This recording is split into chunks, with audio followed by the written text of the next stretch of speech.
వాటిని చూసిన పులి వేగంగా దూకి ఒక చిన్న జింకను పట్టుకోబోయింది.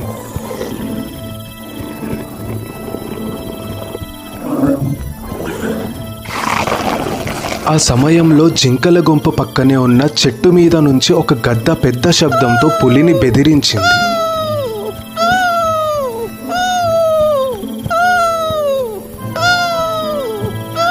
గద్ద యొక్క గట్టి అరుపుకు పులి భయపడింది.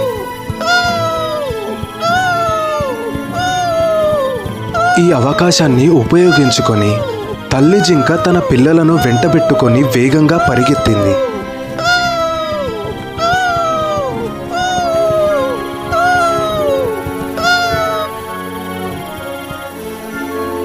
చివరకు పులి విసుగు చెంది అక్కడి నుండి వెళ్ళిపోయింది.